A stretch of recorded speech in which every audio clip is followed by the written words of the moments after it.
Anda kembali di Breaking News Kompas TV, Saudara, dan kita masih memantau situasi terkini di kawasan Monumen Nasional Jakarta Pusat, di mana hari ini di sana digelar peringatan Hari Buruh 2025.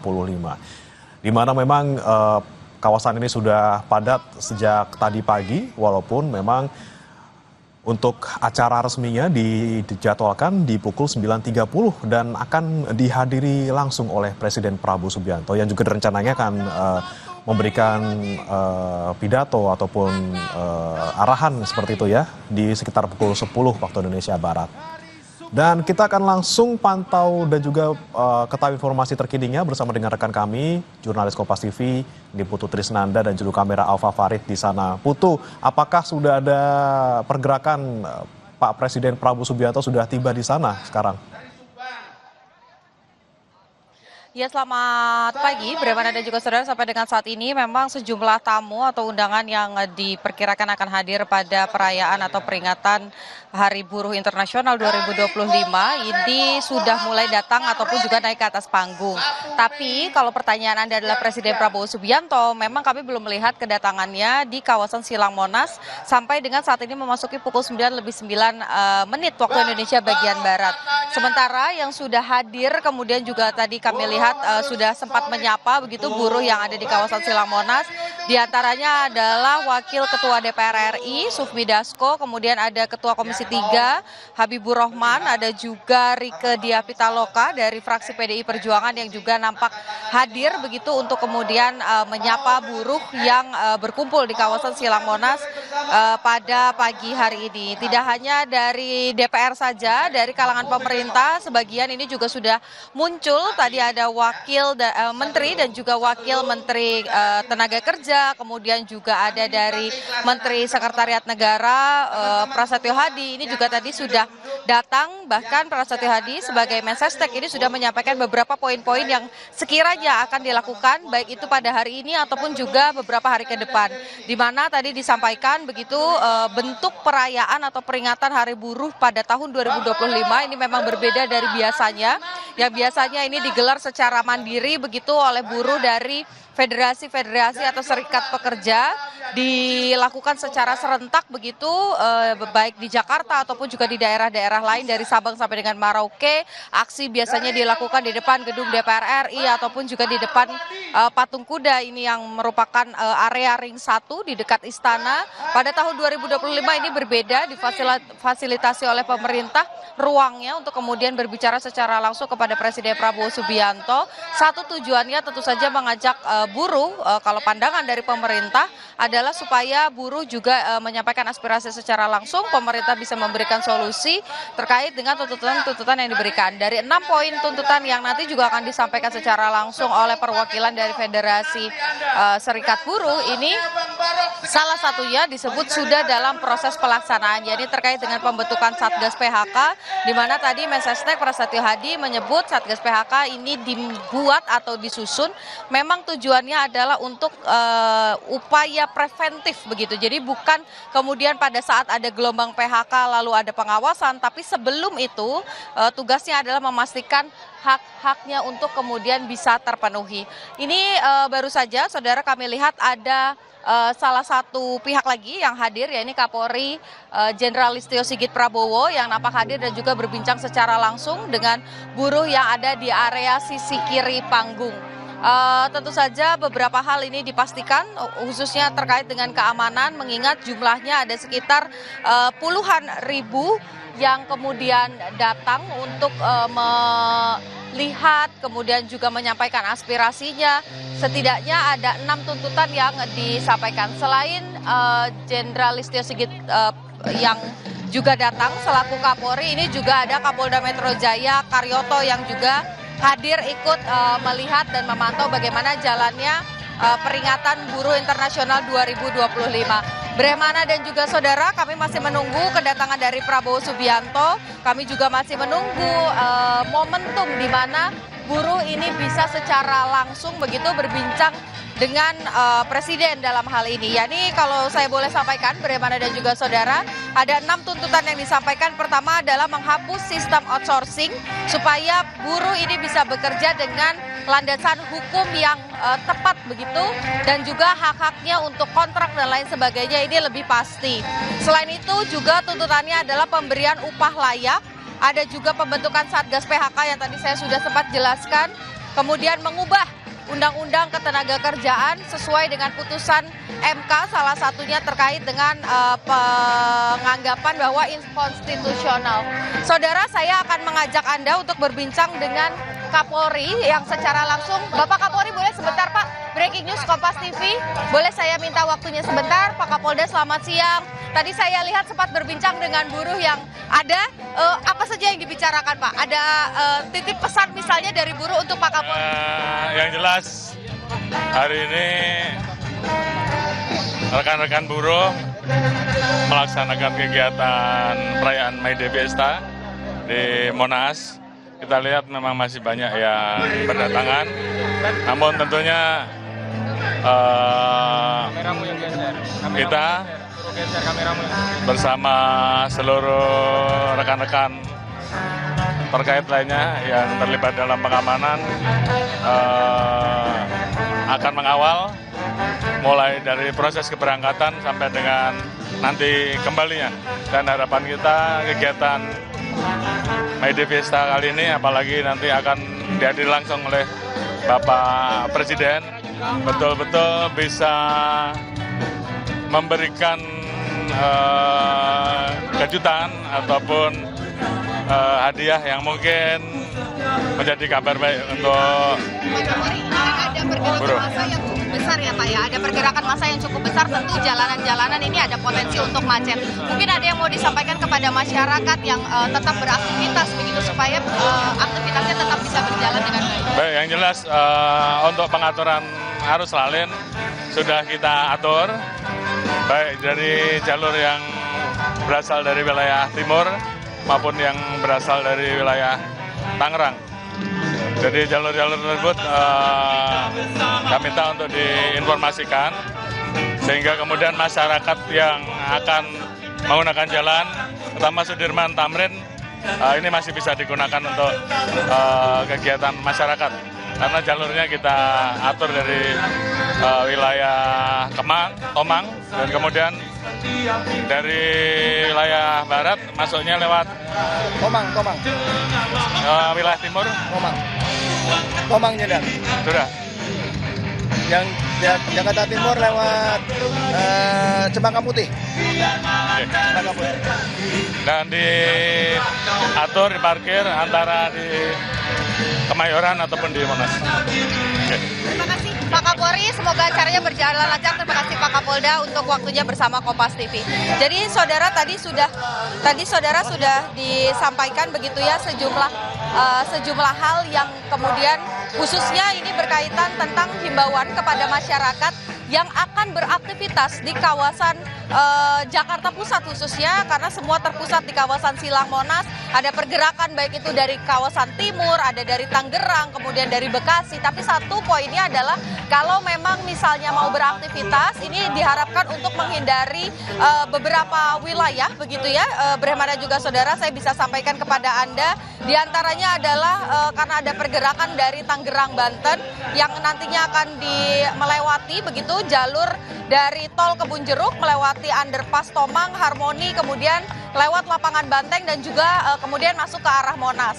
Sementara untuk yang kemudian roda 2 ini dari Daan Mogot masuk ke arah Grogol menuju ke Gajah Mada, melewati Harmoni, Pasar Baru, kemudian masuk ke area Monas. Dan lalu dari Bekasi ataupun juga buruh yang berangkat dari kawasan Jawa Barat ini akan masuk lewat tol Cawang arah Cempaka Putih, nanti akan dibelokkan ke arah kiri begitu menuju ke Tugu Tani, lalu masuk lewat depan Kedutaan Besar Amerika Serikat.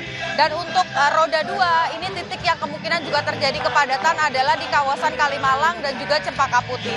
Untuk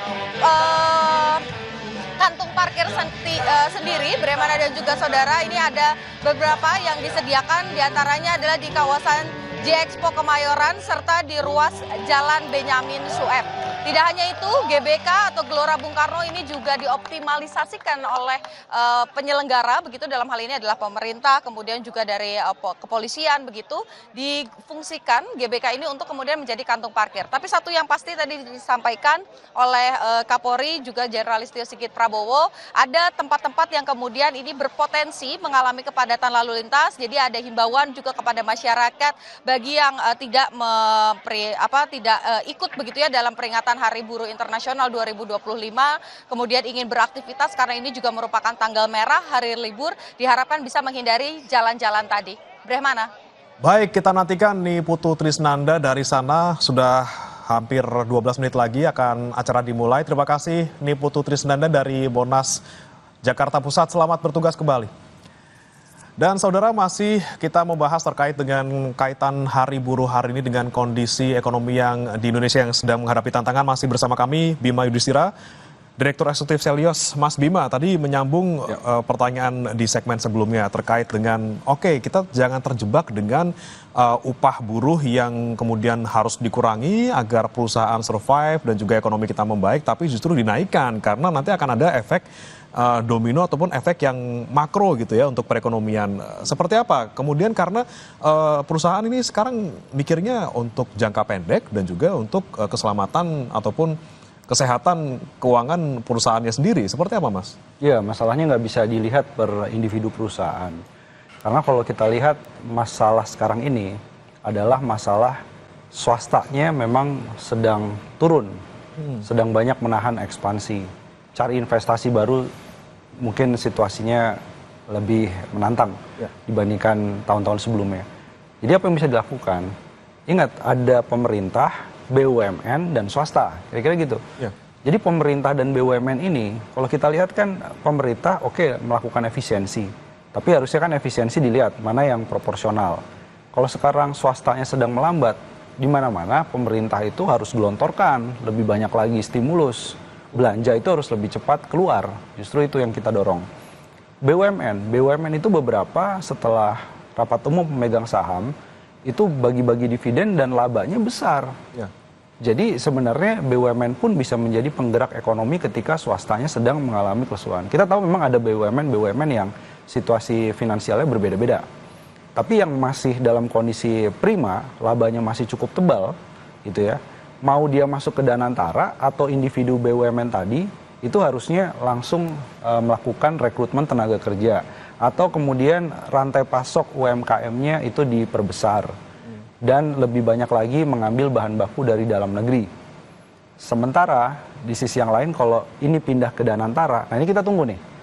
Jadi sebenarnya Danantara ini karena aset yang dikelola sangat besar, dia bisa pinjam utang dengan jaminan aset BUMN ataupun kerjasama dengan investasi-investasi luar negeri, itu harus cepat masuk ke sektor padat karya. Jadi kita lagi tunggu list dari proyek-proyek Danantara, mana yang bisa menolong buruh dari sisi langsung melakukan rekrutmen besar-besaran.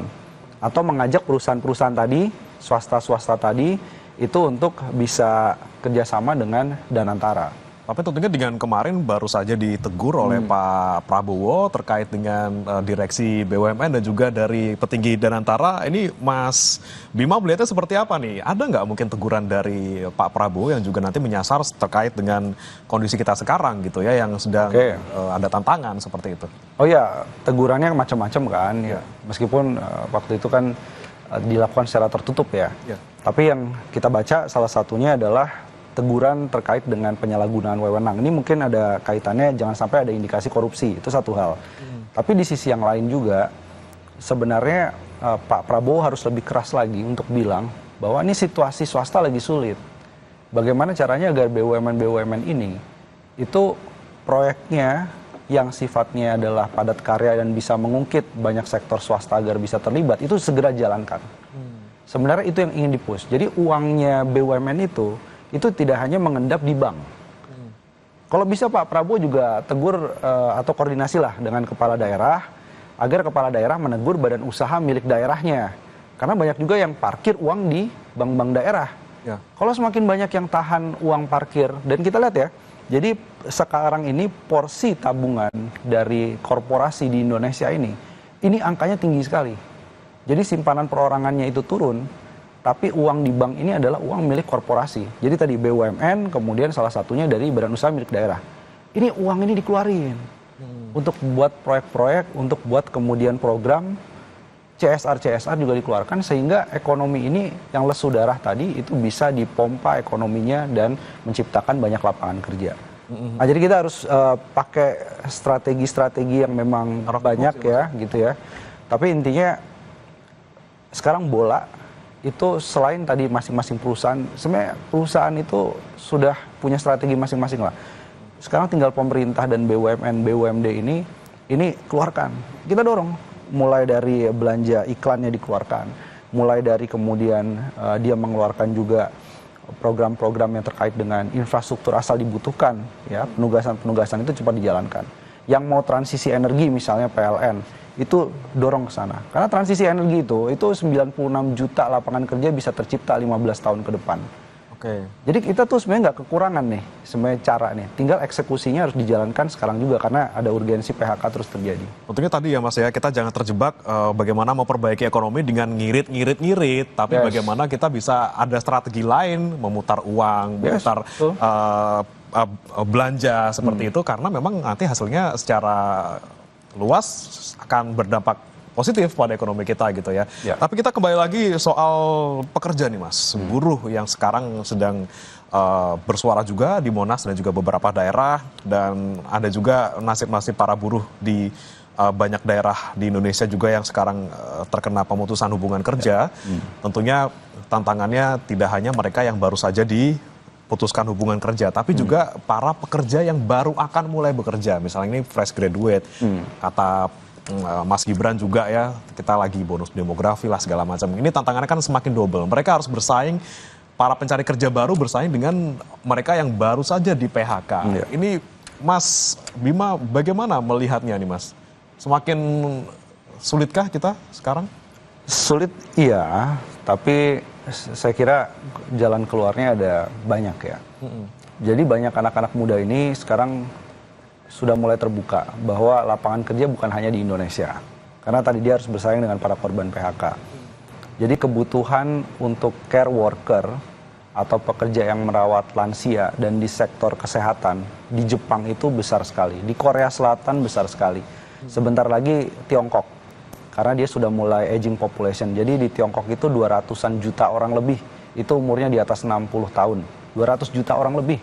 Penduduk Indonesia itu 275 juta orang.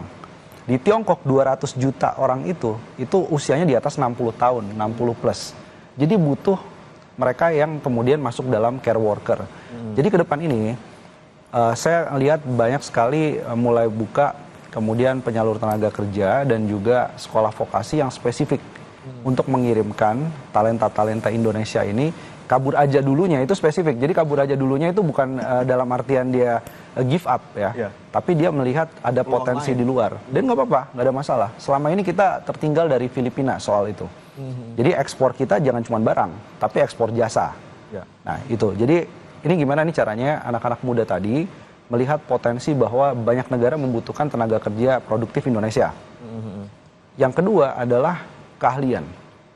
Jadi kan beberapa kali kan Wapres bilang soal AI ya. Sebenarnya yang menjadi masalah soal AI ini itu balik lagi kepada soal fundamental kita, kemampuan membaca, kemampuan matematika, kemampuan sains ya. Itu skor PISA kita memang masih rendah. Jadi sebenarnya yang baru masuk fresh graduate itu gimana caranya mereka mendorong berbagai cara agar keahlian dasar sampai kemudian teknologi terbaru, mau AI, mau blockchain, mau nanti berkembang apa lagi ke depan, itu mereka tahu karena basicnya mereka sudah kuat. Jadi mumpung masih fresh graduate atau bahkan sedang di bangku pendidikan, pelajari apapun, terutama yang masih sifatnya adalah basic. Nah itu untuk membuat keahlian kita, apapun yang terjadi, dunia dinamis berubah, teknologi berubah, kita tetap fit terhadap pasar tenaga kerja. Jadi yang penting bagaimana nanti bukan kita nunggu lulus dulu, tapi bagaimana kita mempersiapkan diri sebelum lulus agar potensi kita juga terserap dan kesempatan yang untuk kita juga banyak gitu ya Mas ya. Mas Bima, kita akan bahas lagi terkait dengan hal ini usai jeda. Saudara tetap bersama kami di Breaking News Kompas TV.